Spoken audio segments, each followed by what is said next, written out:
Righty guys, we got some cool figures here. They came out in the first wave with Renegade when they made the new Heroescape last September. So we got some cool figures here. Before I show off the figures, let's show off the box. So you get Iron Lich himself, you get his Necrotech Wraith Riders.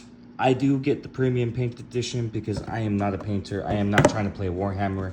I'm trying to play Heroescape.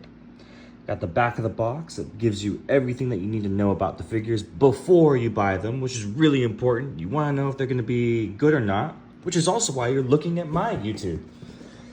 So, all right, let's check out the painting job. It's not bad. It's not the best it could ever be, but was it ever? No, not really. Somebody probably has talent and could do way better, and if you do, props to you. I hope you do. And then we got I love these guys. These guys are awesome. The Necrotech Wraith Riders. They got 2 health, and they come in a squad of 3. These guys are pretty dang awesome. They have a chain grab, so they're able to grab other characters and bring them to them. They also have this ball, this spherical thing, to where they cannot move up anything that is 2 or higher. I might be wrong on that. I think anything 3 or higher they can't move up on. And then we got this guy. I play with my roommate and I love using these characters. So this guy can bond with these guys. And if I put all of my order markers on them, I get to use every single one of these characters. And he gets to basically move up 4 at the beginning of the round. So these guys bond, we call it bonding, very well together. Now, I'm sure that some of you Heroescapers are going to be like, wow, this guy is so new and fresh to Heroescape. Hey man, this is my first channel. I'm trying to explain it the best way I can in the time allotment that I got. But this guy also burns people on his way. Let's look at his box. Pretty dang cool. Shows you everything you need to know about them. And yeah, so now we got their cards. So this is going to be Iron Lich Viscerat's card. He has a huge 11, so he can pretty much attack anything on the map unless you make really big maps. His stat block is going to be pretty beefy for 150 points. I just wish his attack and range were maybe 6 range, and we'll keep his attack at 3. I just wish he had more range, but just for 150 points, the stat block alone, that's alright. But he makes up for it with his special abilities. So we're going to start from the bottom up, actually. Ironclad Puppeteer. After revealing an order marker on Viscerat and taking a turn with Viscerat, you may take a turn with another unique Eisenek hero or squad you control. So that basically means that I can go ahead and take a turn with Manticore or the Wraith Riders before I take a turn with him. Not only that, Vial Injection. Begin the game with 3 yellow surge markers on this army card. Once per turn, before moving another Eisenek figure within 5 clear sight spaces of Viscerat, you may remove a surge marker from this card and add 2 to that figure's move and attack values until the end of the turn. So basically, you can take your turn with him, and then take your turn with one of these guys, and as long as they're within 5 spaces on the hex, you get to take a marker off of him and give him more power. And you could also do that with, let's say, Manticore.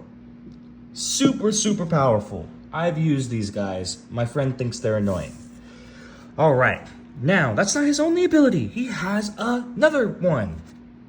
Dismissive Strider. Iron Lich Viscerat can move through small and medium figures, does not take any leaving engagement attacks from small and medium figures, and can target and attack non-adjacent figures while only engage with small and medium figures.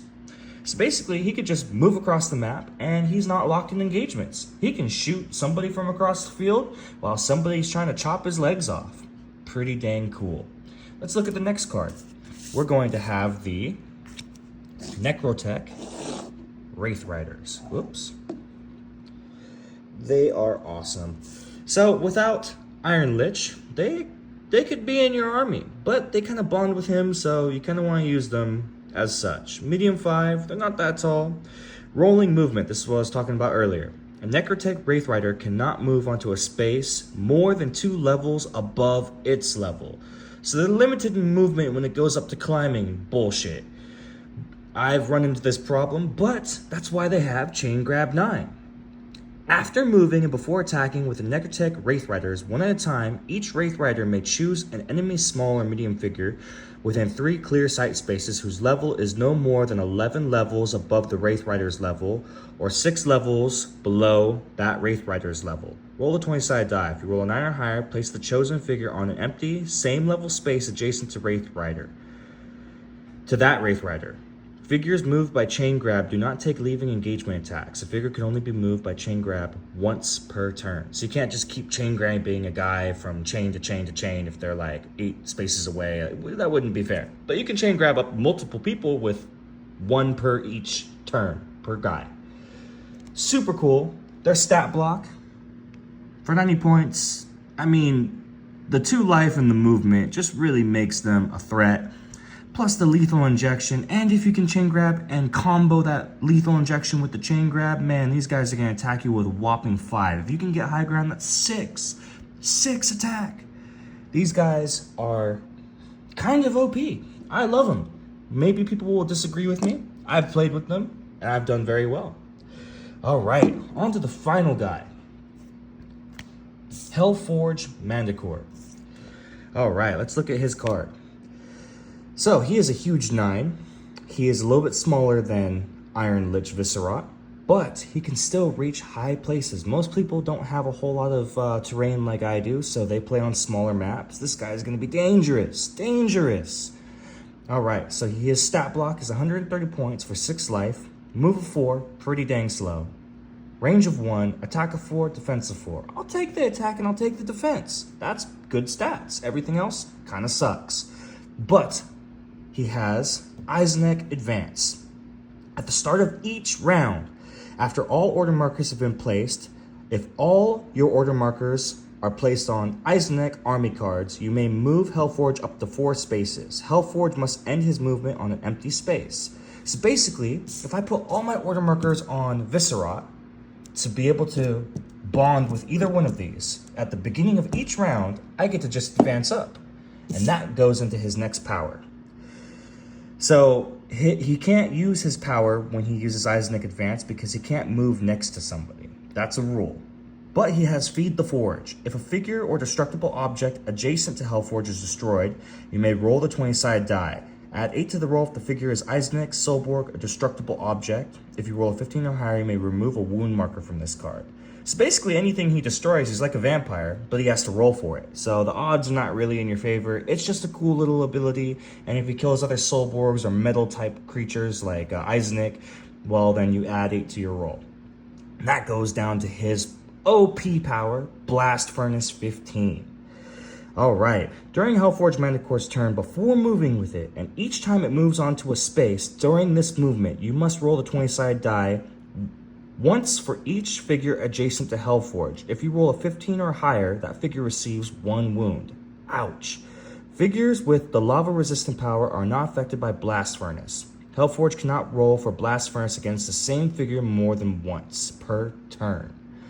Alright, so basically he's super slow, right? But once you use Eisenek Advance, get him up within range, he can move within 4 of somebody. And every time he moves past somebody, you might have to take leaving engagements. Or you just go into a mob of people and you roll and you're going to kill at least something with a 15. And then, even with the Blast Furnace, correct me if I'm wrong, but you can roll for your Feed the Forge, which basically takes a wound off of him. And then he gets to attack with his very good 4 attack dice. That was it for my first long form video of my review on these characters. I don't like to do ratings. I don't know what I'm doing or what I'm talking about when it comes to that, but if I had to rate these guys based off sheer fun and just playing them with my roommate and having fun with them, man, if they're not S tier, they have to be A tier. I don't know with the competitions. I don't do any of that. I just play for fun, and my friend thinks they're annoying. He said he would never use them because they're too top tier, and he wants to use other characters, so I'm rating them high up there. If you want to have some fun and you want a good army, and pick these guys up. Pick them up. You can get the unpainted versions. play with those, just the gray characters. It's the same thing. I just love painted figures for some reason. It's just awesome. I just love the aesthetic. Heroescape has always been painted. I'm not really a Warhammer guy. Maybe I will be one day. Maybe I will, but not right now. So I love my figures painted, looking cool, marching into the battlefield, and these guys are a ton of fun. That rhymed. Hey, I'm not a rapper or nothing. But yeah, welcome to T-Scape, and I'll see you next time on the next episode.